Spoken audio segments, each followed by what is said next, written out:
Okay, Dr. Hatut, where do we start this conversation? Anywhere you want. Um,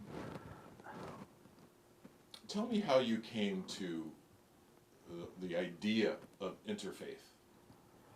Well, And just so you know at the beginning, my questions will never be heard. So if I ask you about interfaith, so I have include to the repeat the subject and the question. answer. Yeah. Yeah, So interfaith to me, I found it yeah, something yeah. like that.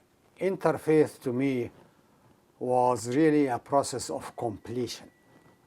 I felt very inadequate to be immersed in Islam without knowing anything about other great religions, particularly that when we came to the United States, it was clear that the majority of our fellow citizens are not Muslims. Some of them are very curious about Islam. Some of them are very biased against Islam. And I felt I cannot engage to reveal who am I without trying to understand who are they.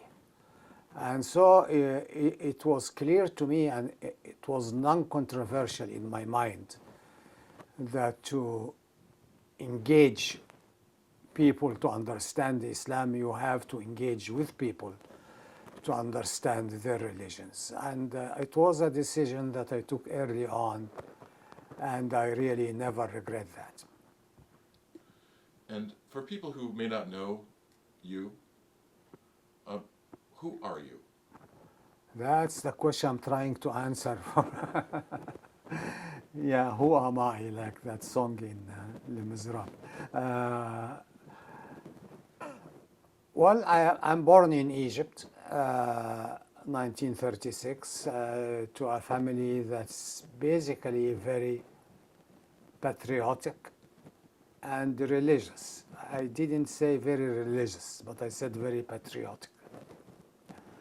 And the issue of my upbringing was Egypt was under British occupation and we want to work for liberation. So Islam to me at that time, at early age, when I was 15, 14, was a form of liberation.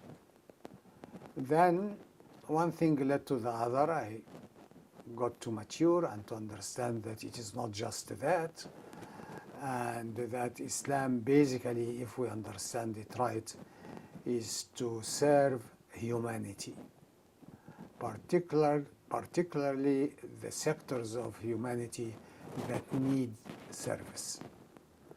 And that was just settled in my mind that religion that is not serving people is no religion, is a skeleton of empty rituals that are not needed by people, definitely not needed by God, and I felt it is not needed by me either. So that was a crucial point, and communicating with Christians and Jews, which what I started with, really helped me to solidify this thinking and to give me a zone of comfort about the openness and the human beingness of religion. Why is it that we see today that the solution the interfaith work possesses for our future is not more taken advantage of? Is not more. Yeah, well, why is it in your mind, do you think, people don't embrace the idea of interfaith more readily? Yeah, why people don't embrace interfaith readily? I tell you why. Because we are not really religions, we are tribes. We tribalize the religion. So I am of the tribe of Muslims, the other guy is the tribe of Christians, and the other guy is the tribe of the Jews. And what we are trying to do is to gain power and supporters for our tribe. That was a miserable way of seeing it, because it is setting you at a road of unending conflict. And the first sacrifice will go is really the true spirit of religion and the true understanding of God Almighty, who created all people and all religions. And obviously his will is not to make us all in one religion, otherwise he would have done it. For a majestic plan he has, we don't always understand it, he wanted people to take different roads. But if the roads are roads to God, not roads to my ego or my people or my gang, we will work beautifully together. If we insist on this tribal mentality, we are wasting lots of goodness that could have served human beings. So after 9/11, ICUJP formed. It was a bit of a natural, organic way that it came together in a time of what you believe to be need. Talk about that moment when yourself and Dr. Regas, Leonard Bierman, Stephen Rohde, how you all came together and why. Well, 9/11 was an earthquake. Not shook only the Muslims, it shook America. And it was natural that people who care should huddle together. That was accentuated by a sharp rising in hate crimes against the Muslims. And against even people who look like Muslims, like the Sikh, for example. The first one who was killed was a Sikh, who was not a Muslim. So people of goodwill felt that this is not the America we want. And this is not what our perspective religions are teaching. So it was very natural that these crystals should coalesce to become sizable and effective and palpable. And they stood very firmly with us, protecting our mosques and giving us a forum to speak, and I will always appreciate that.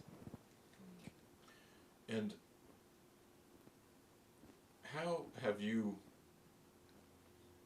progressed in the past 10 years since 9/11? Give me a sense of being a Muslim in America today in 2013. Yeah. I will talk about the average Muslims that I deal with, not about myself. I think Muslims became more realistic and jolted into reality and were put across a very clear choice. Are you an American or not? That sharp question awakened so many people and facilitated our organization's call for American Muslim identity, that I'm an American and I am a Muslim, and those are synergistic, not contradictory. And I think from that aspect, it gave the clarity of Islam a push forward. But of course, it has its other negative aspects, because in such an environment, there is always a place for hysteria and xenophobia and shortcuts and industries of hate that flourish under these conditions. And it is our responsibility as Muslims, number one, but as people of faith, number two, and as decent citizens, number three, not to allow this to happen. Yeah. Do you feel that America overall has progressed in adopting Islam as part of its fabric of its society? I think, America is not a homogeneous thing. There are different Americas. And I think the majority of the American people, whether they liked it or not, cannot ignore the Muslims' presence in America. There is no way. We are their doctors and their drivers and their teachers and students. And it was very clear in 9/11 that this is not Islam and those are not Muslims who perpetrate. Those are criminals. And that criminality is not the monopoly of any group of people. In each group, it has its own criminals. And we should call it what it is. We should call it criminals, not Islamic, not Christian, not Jewish extremists or Likud or whatever. No, the one who bombs people whom he doesn't even know is a criminal. It's not, there is no ideology here.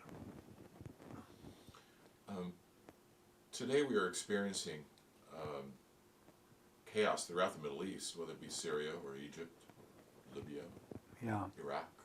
all of them, Tunis. It's a pure upheaval. Yeah, And now it's no longer about an Israeli-Arab conflict. It's just chaos. yes. Talk a little bit about your belief and faith in the idea of interfaith as a way to bring elements together, whether they're Coptic Christians in Egypt, Druze elsewhere, integrating with Islam. I think this is the remedy that is needed, but whether the patient is ready to take it or not, that's another story. I'm sorry.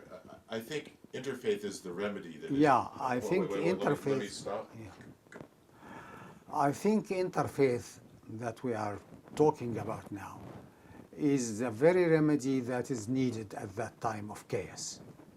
The point is whether the patient is ready to take the medicine or not. At the time of agitation and hysteria and fear and hate, it's very difficult. And I am a physician for many, many years, and I know that unless the patient admits that he is sick or she is sick and are willing to take the medicine, it's very difficult to work with this patient to heal him. However, the chaos that we see by its nature is self-limiting. It will become memory. It will become history. It cannot stay like that. And I think Muslims and people of religion, in the case of Egypt, for example, Copts, should be very ready on their tiptoes to step in at the right moment to say, this is not the way that will please God. There is a different way. There is a different alternative, and here we are offering it. And it can have a very positive, not positive, necessary. It is a necessity to go that route because the alternative is horrible. So I'm hoping that things will improve.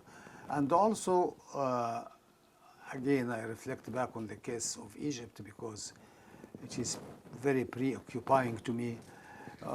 Egyptians or people of these countries that you mentioned who are outside their countries in diaspora have a much better chance to offer this model.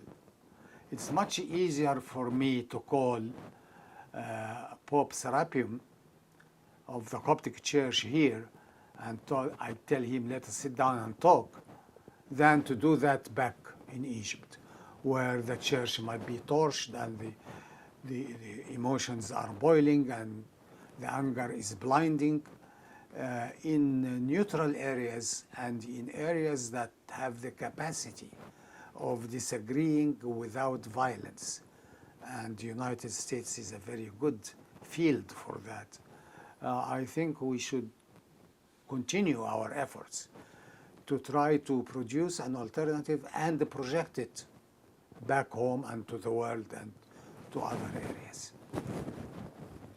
Was there a time in your life where you thought that aggressive, standing up, defending yourself, that violence could be justified?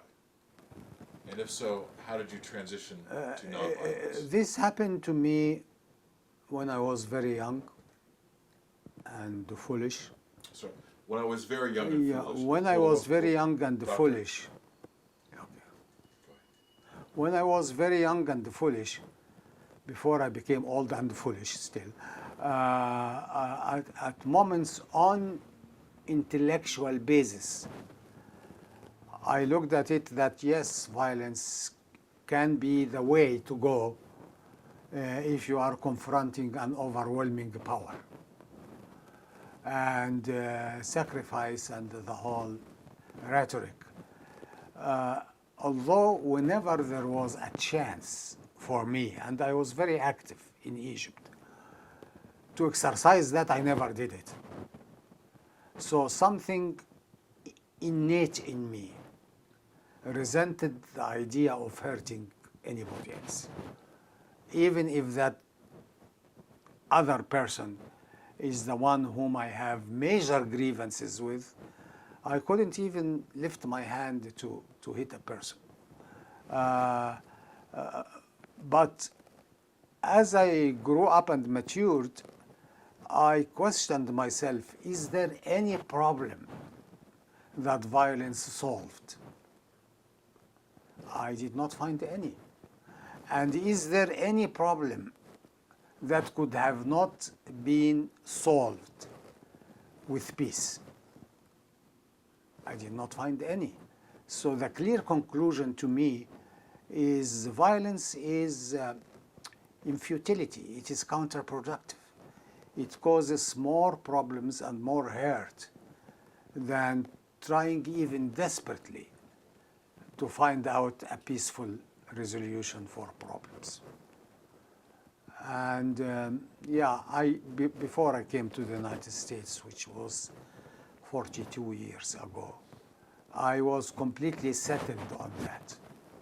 I lost faith in violent solutions. When you have actually had the opportunity to work with Dr. Regas, to work with Leonard Behrman, did you feel empowered by that moment when all of you could come together seamlessly for common good? And talk about that as a model to other people. Father Regas and Rabbi Leonard Behrman are my soulmates, really. They are my twin brothers, both spiritually and intellectually. And our getting together was, I consider it, I see the hands of God in weaving such a bundle together to become more effective. Father Regas, I knew him when he talked in a conference, and I was just curious to see what this father will say. And I liked very much what he said and the way I sensed sincerity. Rabbi Behrman, I was in a bookstore in West Side, LA. I was just new to LA, and I was invited for a discussion. And the discussion was about the Arab-Israeli conflict. And I was outspoken, which made lots of people there angry.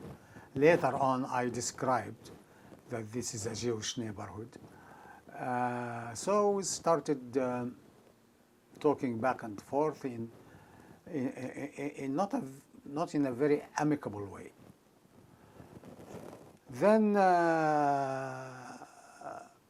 all of a sudden I found, while I was really under fire, and I was talking about the cruelty of the Israeli government in crushing the Palestinian movement, and one of the women there was very angry about that, and I found this voice coming from behind me and telling her, "Lady, are you denying that the Israeli forces are very cruel in dealing with the Palestinians?" And I said, "My God, here is the voice of Moses." I looked behind me, and this was Rabbi Behrman. I never saw him before, but I never lost sight of him since then. We became very close, and I enjoy this friendship very much. And talk about your first encounter with Reverend Regas. Yeah, as I said, my first encounter with Reverend Regas was rather benign. He was giving a speech, and I liked the speech. But really, the somehow testing situation was during the Bosnian massacre, I would say. And at that time, emotions of lots of people, particularly Muslims, were flaring up.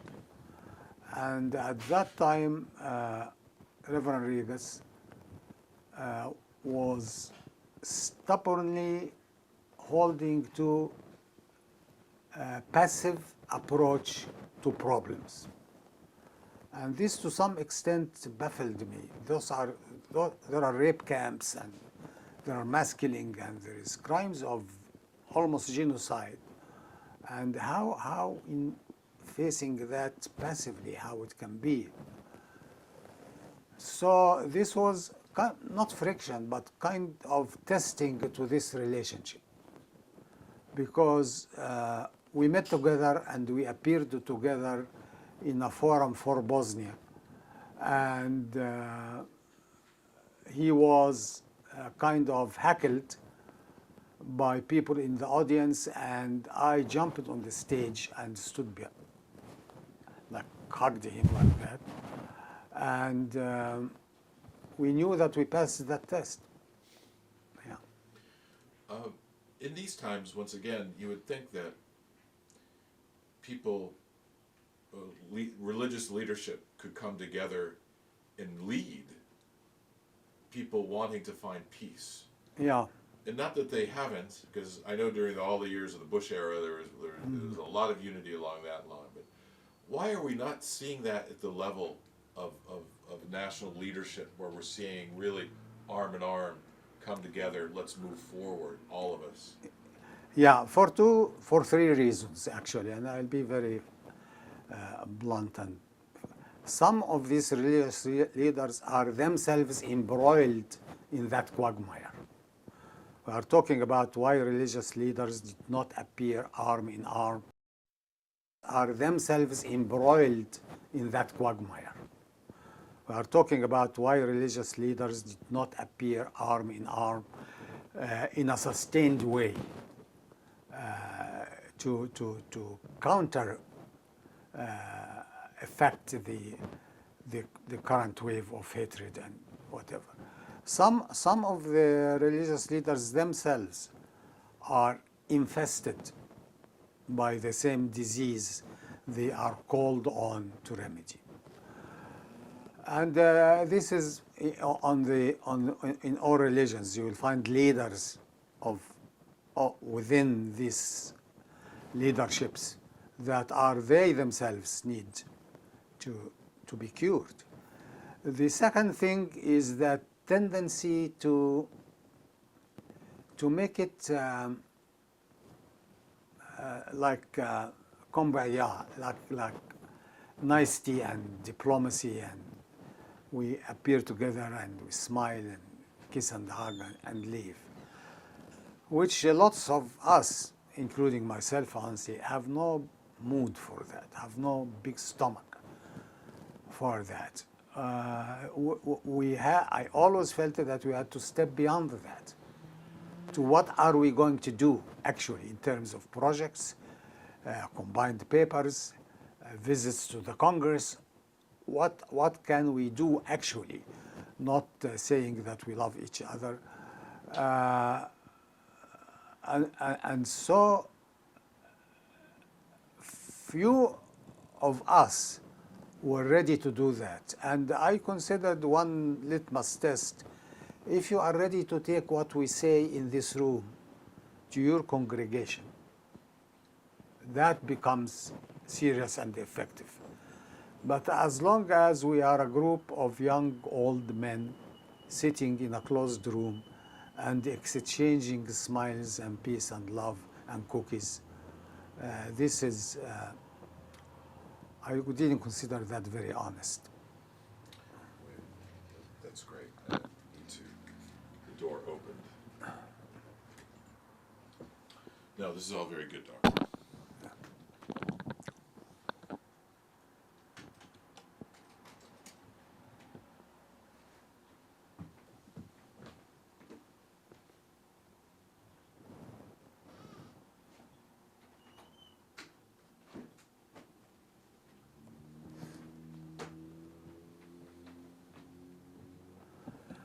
Expect it to be reopened at any time. That's okay, as long as it closes. Yeah.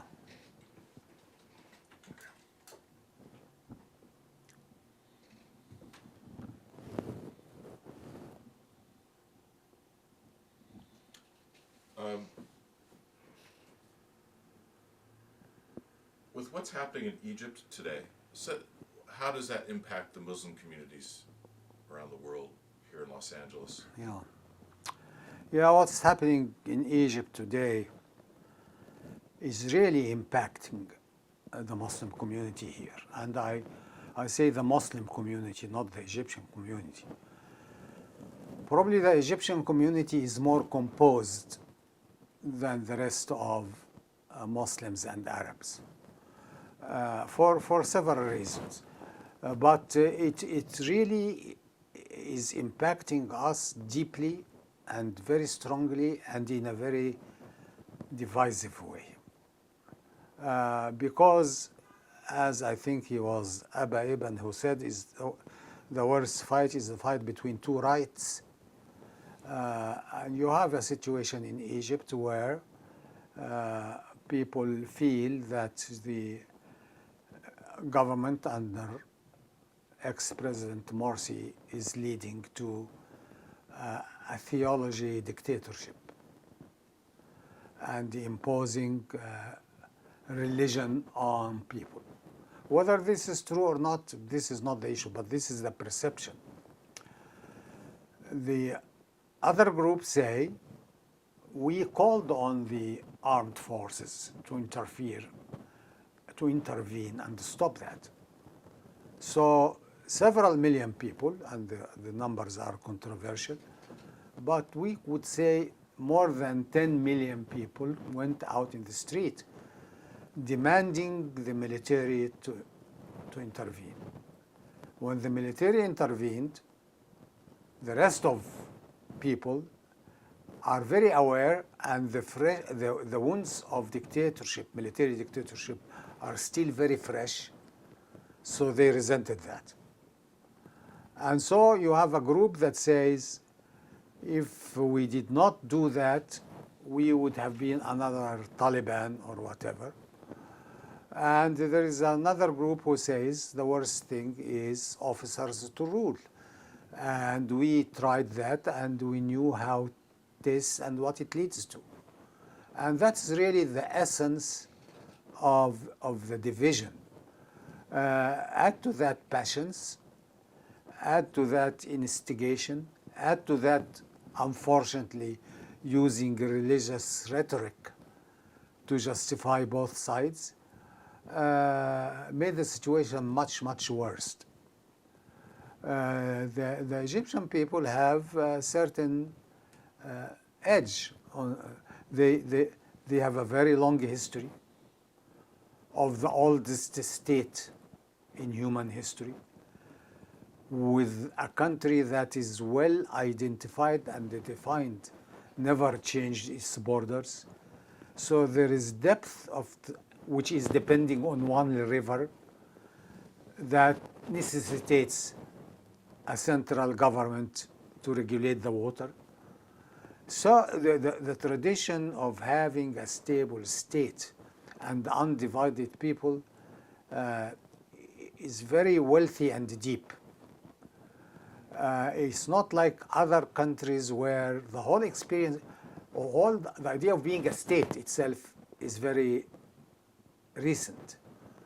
We know that most of the countries have been decided in Sykes-Picot Treaty between France and England, and lots of these countries are, I would say, even artificial.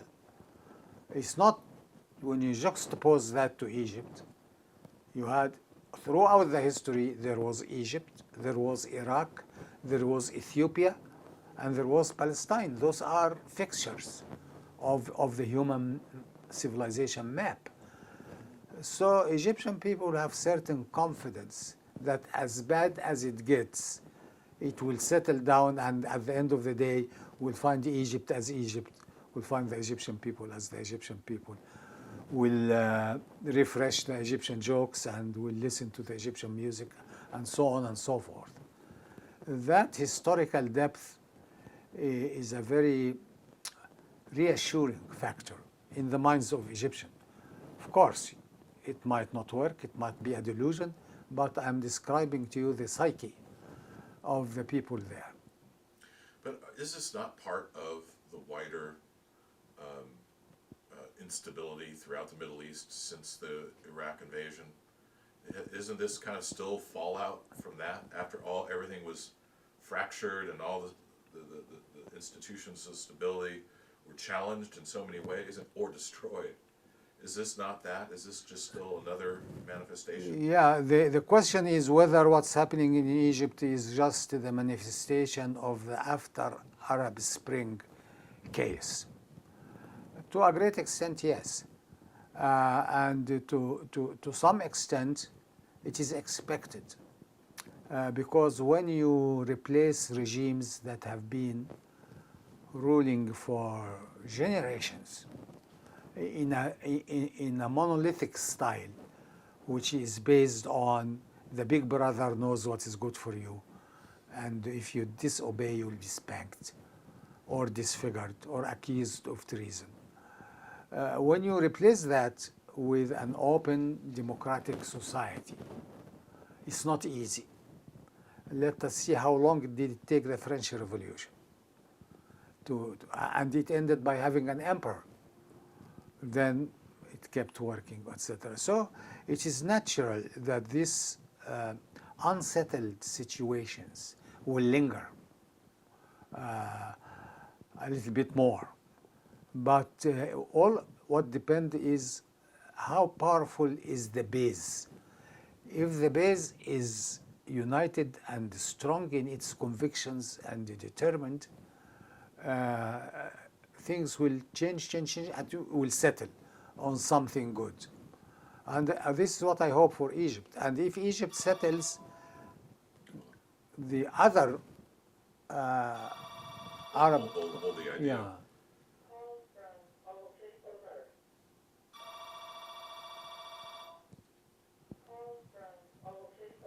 Wait for the machine to pick it up.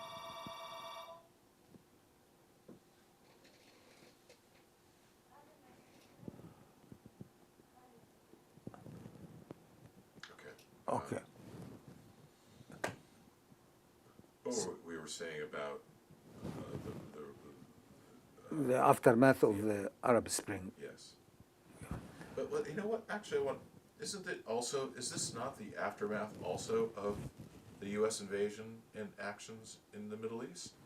Well, you are asking me about whether it is natural to have such an aftermath of the Arab Spring, and I'm claiming that it is natural. About the American foreign policy in the Middle East, this is a big chapter.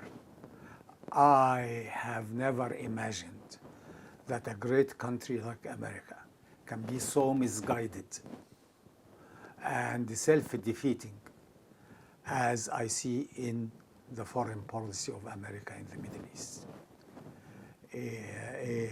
And it definitely is causing problems.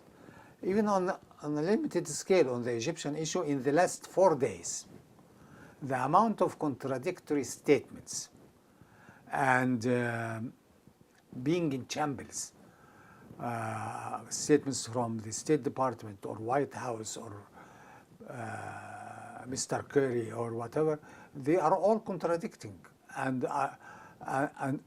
the only thing they can produce is more anger. Now the opposition in Egypt that are being now attacked and sometimes even liquidated are very angry at America. And they say America caused all of that. The government of Egypt is very angry at America. The patriotic Egyptians in general feel that America is treating us like idiots. They are still insisting of being in the posture of telling us the wisdom and how we should do it. For example, they are very much against using force to end a sit-in. And I agree. But when we had a sit-in in Wall Street, it was not treated very kindly either. I saw on the screen the officer spraying people who are sitting down, combining their arms together, and took the spray from beginning of the row until its end. And you know how this spray feels. Then after that, it was easy to carry them and put them. Yes, you did not shoot, but I'm sure if you needed to shoot, you would have shot. And we have the Waco incidents. We don't. I mean, our house is really of glass. We should not throw stones at others. But I don't know who are the advisors, and they never listen. Not listen. They never even invite us to say. Like we can tell you things that I believe are valuable, and you discard them, it's okay. But to consider us Americans of Egyptian origin or Muslim Americans or whatever as way in the margin, minding their own silly business, this is wrong. You are deprived of resources. And you are getting people who are self-proclaimed experts. And I look at the TV, the expert on Middle East, what made that expert an expert? The maximum, if you are like you will find a master's degree from one university. And we all know what degrees give you. We got a degree of medicine, and no way that we learned anything until we started practicing medicine. You cannot take the degree and do things with the degree. But what shall you say? I hope they might listen to your program one day. What is your message for people who have been supporting ICUJP for all these years? You know, this is about 11, 12 years trying to maintain that flame of standing for justice and interfaith. What do you tell people now? I will tell people who are still holding in supporting efforts that we see. Number one, your role is very crucial, and you are blessed by God to be chosen to play this role. And never underestimate your impact. And never give up hope. Because this is the way things change. We are just in a haste always. I want to do something today and see the result tomorrow. This is not the way Almighty designed the life. You put a seed today, you wait probably years for a tree to grow, and if you are lucky, it will bear fruits. Persistence and perseverance, and never sell out the principles. Never buy into the idea of let us be pragmatic and let us be flexible. I am flexible in everything, not in principles. In principles, we are who we are because we are dealing with God. And as far as U.S. foreign policy in the Middle East, what is your wish? Give up hope. Because this is the way things change. We are just in a haste always. I want to do something today and see the result tomorrow. This is not the way Almighty designed the life. You put a seed today, you wait probably years for a tree to grow, and if you are lucky, it will bear fruits. Persistence and perseverance, and never sell out the principles. Never buy into the idea of let us be pragmatic and let us be flexible. I am flexible in everything, not in principles. In principles, we are who we are because we are dealing with God. And as far as U.S. foreign policy in the Middle East, what is your wish? What would be your desire to see them adapt, change? Yeah, about the American foreign policy, whether I have any recommendations now, there are one easy and one not that easy. The easy one is hands off. Just let people do whatever they want with themselves. You are not really the God-sent angels to correct the situation and establish justice, simply because you are not qualified. So that's the easy thing to ask for. The president comes out and say, we respect the will of the Egyptian people and we believe in the wisdom that they accumulated over about 10,000 years, and the United States will be ready to offer humanitarian help whenever it is needed, period. But I know that this will not happen because our policy is driven by interests, not by principles. But the problem is that we are not even serving our interests. That's number one easy shortcut that can be done so that we stop more damage from happening. In the long term, really the United States should change the team that's dealing with the Middle East, to get a team that believes in mutuality and that really studied the psychology and the culture of that area. Things which is here for us are not important at all are very important to people there, and vice versa. You need a fresh team to deal with that. You need to get and to listen seriously to the advice of Muslims in America. Not on just theoretical basis. Get them around the table. They are Americans. We want our country to be great, and we want to, when we go back home, we say we are proud because we are Americans. That's the second thing I would definitely. The third thing really is a bold, daring revision of the American-Israeli kind of policy. I never want America to drop Israel or not to support Israel. This is not our business. But there is support, there is blind support. We should not be blindly supporting anything. And this has to be done if we want to be taken seriously in this area. Excellent.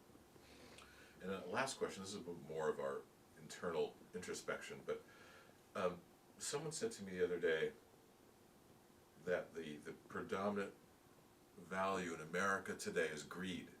Mm-hmm. Would you agree with that? Absolutely. And what is the result of that in our society? About the prevailing value in America now, number one, the word value itself, I think it became a price. Values became prices. And the driving force is unlimited greed. I believe that greed by nature is unlimited. You keep drinking salt water to quench your thirst, and the more you drink, the more thirsty you get. This is the mood of life here. And this is costing us a lot. We don't even enjoy the profits we gain. By the time you got your bank account at what you consider is satisfactory, at that moment you already have an ulcer and probably a heart attack and most probably a stroke. So you don't even enjoy what you got, and you will die and leave it to a generation that you did not invest in developing as character and morality. So it is a farce, really. This extreme materialistic, greedy driving forces is tragic, and this is where religion can play a major role in settling settling the record straight. It's amazing how those values are so obvious, It's clear. yet at the same time, when you employ them, you become labeled as Yeah. a communist, Yeah, leftist. yeah, absolutely. You are I have never imagined that if you want to insult a politician or to make him lose elections, that you describe him as liberal or that